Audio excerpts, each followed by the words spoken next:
Hey guys, sekarang pas gua record ini jam 12 malam, tanggal 14 Agustus 2020, which means 3 hari lagi kita Indonesia merayakan HUT RI yang ke-75. Which is why hari ini gua akan menceritakan sesuatu dari Indonesia. And yeah, jadi hari ini bener-bener hari yang gue gak bakal bilang panjang sih. It's not that long gitu. Cuman pas malam lah, jam 7, jam 8-an, gue dapet call gitu. Call yang lu pada gak mau deh dapet call ini, which is kayak it's a COVID scare gitu. Salah satu hal yang lu tuh gak mau menerima telepon kalau misalnya lu bisa menjadi salah satu carrier COVID. Which I might write it at my blog, but I'm not sure yet. Anyway, just like a fun fact, kalau banyak yang nanya, and I mean banyak, it's my mom, my sister, and my dad nanya, kamu tuh kirim apa sih ke sekolah, bukan sekolah sih, ke uni gua gitu. Jadi kan Januari 2021 ini harusnya gua masuk ke dalam salah satu sekolah perfilman in Vancouver, Canada, which is Vancouver Film School gitu. Dan mereka nanya gitu, lu tulis apa sih di portofolio sampai lu bisa keterima? Which I never told them kalau misalnya tuh gue tulis tentang cerita ini, which is Bandung Lautan Api. Dan gue menulisnya dalam segi premis gitu. Kalau misalnya lu scriptwriter gitu, lu pasti tahu lah arti premis, which is kayak satu kalimat yang menggambarkan sebuah film. Dan gue tulis tentang Bandung Lautan Api, di mana gue mau membuat sebuah film tentang Bandung Lautan Api, or at least that's the dream. Dan jadi sebelum gue menulis semua skrip yang I hope I wrote it one day. Anyway, gue akan menceritakan gitu cerita ini dari awal sampai akhir, or singkatnya gitu yang gue tulis di portofolio gue waktu itu. Jadi gue lebih tulis tentang si Muhammad Toha sama si Muhammad Ramdannya. Tapi di sini gue bakal cerita What am I saying, dude? Oke. Jadi di portofolio itu gue tulis dari segi Muhammad Toha dan Muhammad Ramdan, which are 17-year-old guys. I'm pretty sure they're 17 or 18 like that. Dan pokoknya ya gitu portofolio gue tentang kehidupan Muhammad Toha dan Muhammad Ramdan, di mana mereka itu bisa sacrifice themselves gitu buat Bandung. Anyway, gue bukan orang Bandung, but I'm kayak dari semua agresi militer yang terjadi abis 45 gitu, my favorite is this one, which is Bandung Lautan Api, because like it's very unique and very clever and tricky and very, very genius plan, you know. Anyway, dan gua akhirnya milih cerita ini, not that it's one of my really favorite one. Well, one of the reason that it is. But the other reason is, you know, kayak banyak orang cerita tentang kalau kemerdekaan itu cerita tentang Soekarno, gini. And sebelum kemerdekaan, which, you know, I like the story. Kayak buat orang-orang yang deket sama gue gitu, yang tahu gue dalam real life, pasti tahu kalau gue itu suka banget pelajaran history. But I'm over it, you know, kayak gue belajar tentang Soekarno pergi ke Rengas Dengklok itu selama 12 years. Like every year I learn. So I thought, you know, why not talk about something that pasti pernah diomongin tapi jarang banget. Bahkan tadinya gue mau pikir tentang, bakal ceritain kalian tentang salah satu kerajaan di Nusantara favorit gue, which is Sriwijaya. Because like it's one of the biggest kerajaan maritim gitu. And I love water. Because like water is very, very, very cool. Buat kalian yang nonton Avatar, pasti kalian bakal lihat kalau water is very, very cool. What am I saying? Kenapa tiba-tiba ada Avatar? Oke, balik lagi. And hari ini di sini cuman gue sendiri menceritakan ke kalian apapun yang gue omongin dari sekarang, dan kemungkinan gue gak bakal edit because like I'm lazy and I'm tired. So this is episode 6. I think it's 6. 54. Yeah, episode 6 of Saturday Night Story Bandung Lautan Api with only me. Let's go!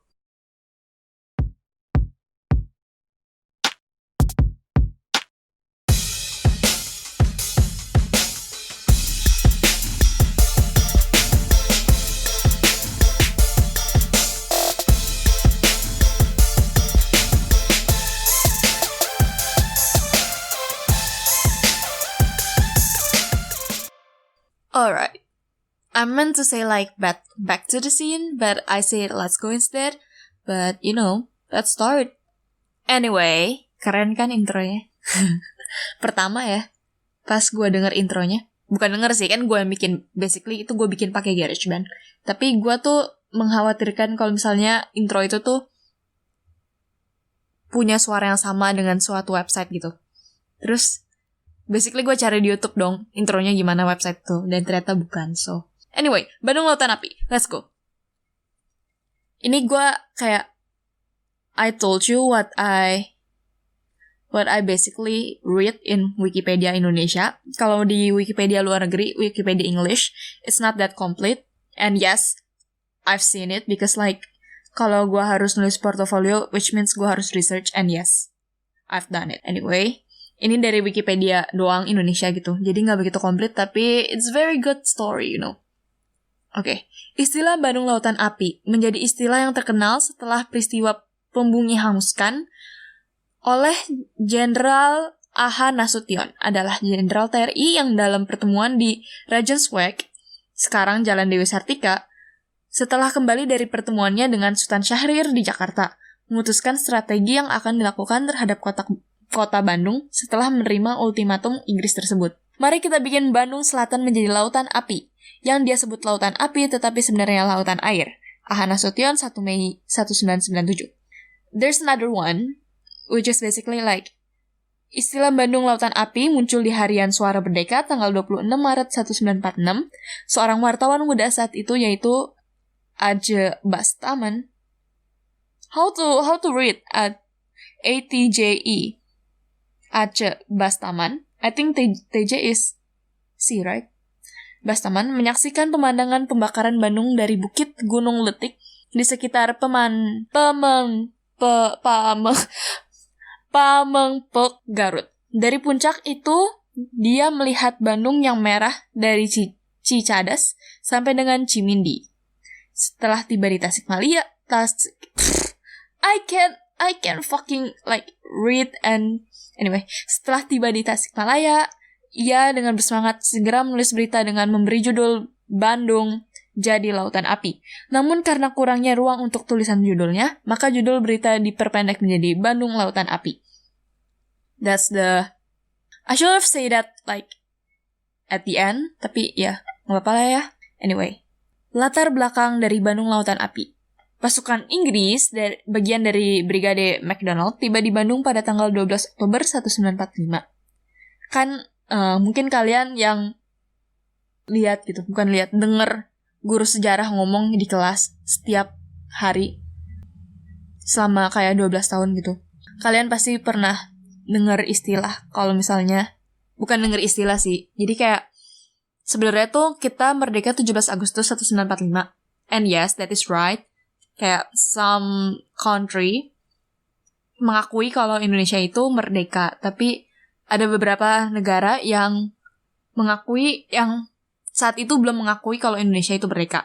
Salah satunya adalah Inggris, Belanda, pokoknya yang mereka-mereka lah, yang intinya kayak pembonceng Nica gitu. Nah, kemudian ada beberapa negara yang sampai sekarang itu belum mengakui kalau Indonesia sudah merdeka, dan salah satunya itu Jepang. Anyway, dan ini kayak abis mereka tidak mengakui kalau Indonesia itu sudah merdeka, si Nica ini kayak datang ke Indonesia, terus malah ngecoba gitu loh, kayak they try to do the same thing they did sebelum, bom atom dan Belanda dan Jepang. But like thankfully they failed. Kayak akhirnya Indonesia tuh dapat kemerdekaan gitu. Kemerdekaan yang mereka bilang merdeka gitu. It's the year of 1949 gitu. Anyway. balik ke Bandung Lautan Api. Jadi kan mereka datang ke Bandung tuh 12 Oktober 1945, dan of course kayak mereka nggak terima gitu dong sama orang Indonesia. I mean like mereka kan ngejajah basically. Terus jadi orang-orang Belanda ini jadi kayak mereka datang gitu kan. Terus mereka datang, perjanjiannya adalah mereka akan membebaskan tawanan yang di Belanda gitu, tapi malah mengganggu keamanan gitu. Jadinya berontak bersenjata antara Inggris dan TKR, Tentara Keamanan Rakyat. Terus pada tanggal 1 November, which is like 11 days later, TKR dan badan-badan perjuangan melancarkan serangan terhadap kedudukan Inggris di bagian utara, termasuk Hotel Homan dan Hotel Prager yang mereka gunakan sebagai markas. 3 days later, McDonald, you know what? Ini lucu banget, woy. Nama brigadenya McDonald. Why not KFC? Anyway, I'm rambling. Kayak McDonald ini menyampaikan ultimatum kepada Gubernur Jawa Barat supaya Bandung Utara dikosongkan oleh penduduk Indonesia, termasuk pasukan bersenjata. Which yang mereka akan pakai Bandung Utara itu for something like markas gitulah. Ultimatum tentara itu agar TRI sekarang, Tentara Republik Indonesia, meninggalkan kota Bandung, mendorong TRI untuk melakukan operasi Bumi Hangus, which basically means kayak mereka ngebakar semuanya, and I mean like semuanya, dari gedung-gedung dan rumah-rumah, like everything mereka bakar. Terus pokoknya intinya si Republik Indonesia tidak rela bila kota Bandung dimanfaatkan oleh pihak sekutu dan Nica. Kolonel Abdul Haris Nasution selaku Komandan Divisi 3 TRI mengumumkan hasil musyawarah tersebut dan memerintahkan evakuasi kota Bandung. Hari itu juga rombongan besar penduduk Bandung mengalir panjang meninggalkan kota Bandung, dan malam itu pembakaran pun terjadi. So like, gue ngebayanginnya sih kayak, lu pada kayak nonton mungkin apa ya, film yang apa ya? Let me like, if you like watch a lot of Legends of Tomorrow gitu, dimana mereka untuk balik ke zaman-zaman kayak Camelot gitu. Nah, ini sih gue ngebayanginnya sama gitu. Jadi kayak seakan-akan tuh rakyat-rakyat kayak lagi tegang gitu kan. Terus nih tentara tuh datang terus bilang, kita harus evakuasi Bandung, tapi kita punya project ini. And then like black gitu kayak ting. Dan kejadian kalau mereka tiba-tiba bumi hanguskan semua Bandung Utara. Tapi abis si rakyat itu evakuasi. Nah, I guess it's more like less miserables, right? Terus, Bandung sengaja dibakar oleh TRI dan rakyat setempat dengan maksud agar sekutu tidak dapat menggunakan Bandung sebagai markas strategis militer, which I just said tadi. Di mana-mana, asap hitam mengepul, membumbung tinggi di udara dan semua listrik mati. Tentara Inggris mulai menyerang sehingga pertemuan sengit terjadi, which kayak mereka pasti marah dong. Because like Indonesia is very genius. Pertemuan yang paling terbesar terjadi di desa Dayakolot, sebelah selatan Bandung, di mana terdapat gudang amunisi besar milik tentara sekutu. Dalam pertempuran ini, Muhammad Toha dan Ramdan, which I'm pretty sure are 17, dua anggota misi BRI Barisan Rakyat Indonesia, terjun dalam misi untuk menghancurkan gudang amunisi tersebut. I cannot talk, guys. Muhammad Toha berhasil meledak gudang tersebut dengan dinamit. Gudang besar itu meledak dan terbakar bersama kedua milisi tersebut di dalamnya. Staf pemerintahan kota Bandung pada mulanya akan tetap tinggal di dalam kota. Tapi demi keselamatan mereka pada pukul 21.00 itu juga ikut dalam rombongan yang mengevakuasi dari Bandung. Sejak saat itu, kurang lebih pukul 00, Bandung Selatan telah kosong dari penduduk dan TRI. Tapi api masih membumbung membakar kota sehingga Bandung pun menjadi lautan api. Which kalau dipikir-pikir sih mirip juga mungkin sama The Pianist ya. I'm like imagining this as like a film, but this is like a non-fiction thing. Dan gue ngebayanginnya kayak fiction thing. I'm sorry. Anyway, And not that I'm saying Les Mis and Pianist did not happen, they definitely did, but you know, kayak mereka tuh ditambahin gitu. Which I guess kalau gue bikin film harus juga. Anyway, bom bumi hanguskan Bandung tersebut dianggap merupakan strategi yang tepat dalam perang kemerdekaan Indonesia karena kekuatan TNI dan milisi rakyat tidak sebanding dengan kekuatan pihak sekutu dan Ninca yang berjumlah besar. Setelah peristiwa tersebut, TNI bersama milisi rakyat melakukan perlawanan secara gerilya, which mean perangan terus-terusan dari luar Bandung. Peristiwa ini mengilhami lagu Halo, Halo Bandung, yang nama penciptanya masih menjadi bahan perdebatan. Berapa tahun kemudian lagu Halo, Halo Bandung secara resmi ditulis menjadi kenangan akan emosi yang para pejuang kemerdekaan Republik Indonesia alami saat itu, menunggu untuk kembali ke kota tercinta mereka yang telah menjadi lautan api. Nah, di Bandung ada monumen yang keren banget. Lu pada harus pergi ke sana kalau lu pergi ke Bandung. Namanya Monumen Bandung Lautan Api. Lokasinya of course di Bandung. And then let's talk about, you know, the two heroes, the amazing yang tadi gue bilang. I think they're 17. Anyway, Muhammad Toha. Jadi like, if I remember in my research, Muhammad Toha is like one of the kayak anak ketua desa. I'm pretty sure anak like ketua desa atau ketua militernya gitu. Let's read ya. Muhammad Toha. 1927 sampai 1946. 20 gak nyampe 20 kan? 19 bukan sih? Wait. 10, 11, 12. My math is so bad.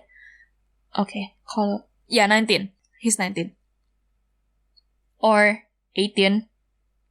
Since he hasn't have his birthday.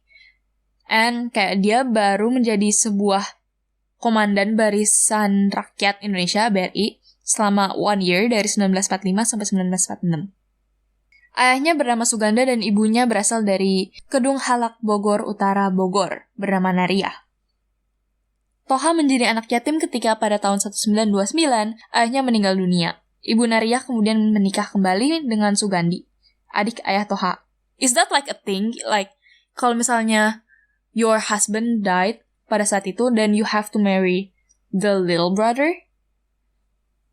Tidak lama kemudian keduanya bercerai dan Muhammad Toha diambil oleh kakek dan neneknya dari pihak ayah, yaitu Bapak Jahiri dan Ibu Oneng. Toha mulai masuk folk school, sekolah rakyat, pada usia 7 tahun hingga kelas 4.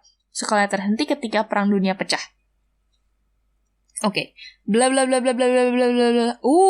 Toha mulai mengenal dunia militer dengan memasuki Senendan, which is like salah satu dari organisasi Barisan Pemuda yang dibentuk 19 Maret oleh tentara Jepang. Yes, I know that. Because like I write everything on history, I love history. Ya, buat kalian teman-teman SMA gue tau lah, kalian suka pinjem kok catatan gue. Hehe. Anyway, so abis dia jadi militer, obviously like Indonesia like have a bit of break gitu.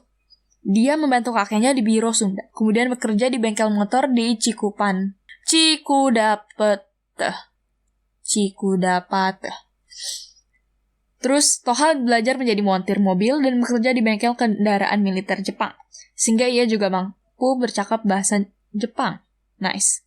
Setelah Indonesia merdeka, Toha terpanggil untuk bergabung dengan BRI yang dipimpin oleh Ben Almasyah, paman Toha sendiri. BRI selanjutnya digabung dengan Barisan Pelopor yang dipimpin oleh Anwar Sultan Pamuncak menjadi Barisan Benteng Republik Indonesia BBRI. Dalam laskar ini, ia duduk sebagai komandan seksi 1 bagian pengempur. Menurut keterangan Ben Almasyah, paman Toha, dan Rahmat Sulaiman, tetangga Toha dan juga komandan BRI,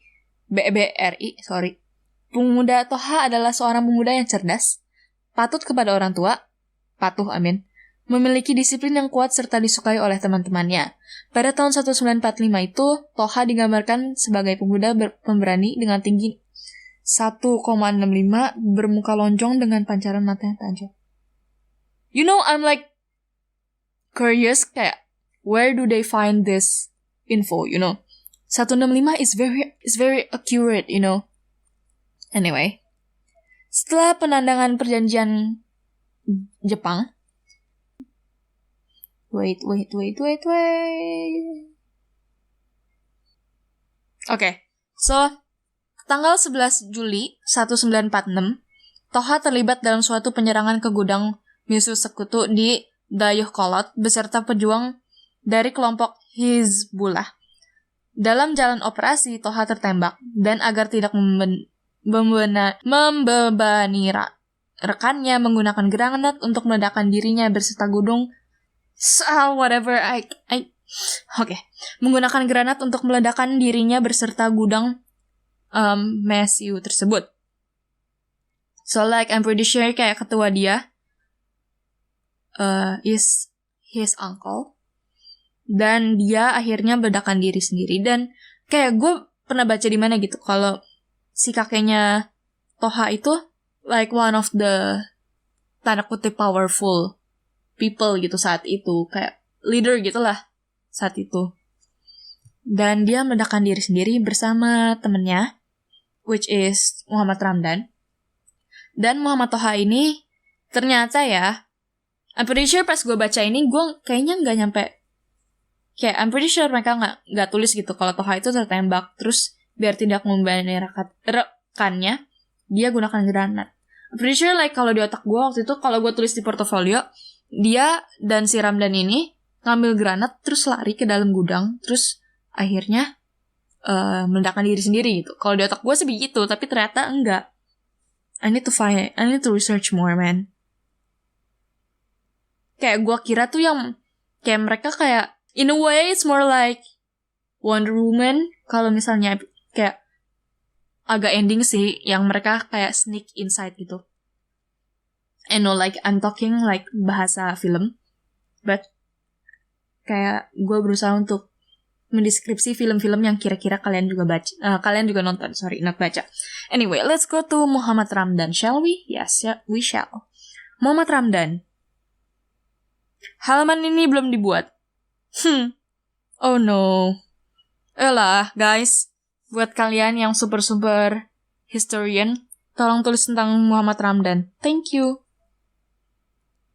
Anyway, let's get off from Wikipedia. Kayak I'm pretty sure like Ramdan is 18 too, or 19 too.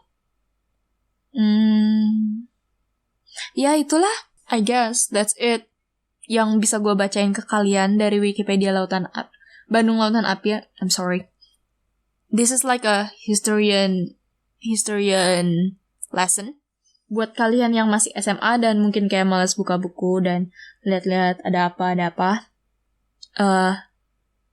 The first thing you should do after listening this podcast is to see if the books are aligned with this podcast, because like ada beberapa buku gitu yang kadang informasi mereka tuh salah gitu loh. Gak salah sih, maksudnya kayak different gitu. A little bit different, but intinya sama. Pokoknya intinya mereka tuh ngebakar Bandung Utara. Intinya itu sih. Oke. 200,000 penduduk Bandung membakar rumah mereka. Yes, I know that. Anyway. So, tadi yang gue bilang kayak 12 Oktober 1945 itu Inggris datang, terus mereka kayak lawan-lawan gitu, tapi kejadian Bandung Lautan Api itu 23 Maret 1946. Jadi kayak November, December, January, February, March. Kayak 4 bulanan gitu deh. Baru terjadilah Bandung Lautan Api. I guess it's 5 months, right? Dari Oktober sampai Maret. Yeah, 5 months. Kayak, I'm pretty sure gua nulis like Ramdan and Toha is the same age and they are friends gitu. Kalau misalnya di Wikipedia Indonesia, Wikipedia English gitu, bener-bener kayak panjang banget. Dan sebenarnya sama sih, intinya sama. Nah, tapi kalau misalnya di English itu, dia lebih menceritakan, lebih agak komplit sih sebenarnya. Dia menceritakannya dari si Sekutu dan Nica-nya. Baca aja deh kalian. Gue sih not that. Like, I could read them to you, but I'm not sure that. Nih, kayak dia tulis kayak, American historian John Smail, who visited Bandung 18 months after the event, described South Bandung as a dead city with grass growing in its street. True Dutch authorities did not calculate the exact figure of losses. The conflict in the larger area continued, with continued damage in the countryside surrounding Bandung. Okay, I'm pretty sure they write somewhere tentang Guess not. Like, I need to see the history where did I found that Ramdan and Toha are the same age. But, I guess the podcast is long enough. And, like, I don't want to edit that much. So, I guess I'll end it here. Thank you everyone for listening to this podcast, this episode 7 of podcast. Enjoy your weekend. And please don't forget that Indonesia's Independence Day is 17 August and make sure you watch the flag ceremony on your televisions. Because, like, it's one of the coolest thing ever. Okay, bye!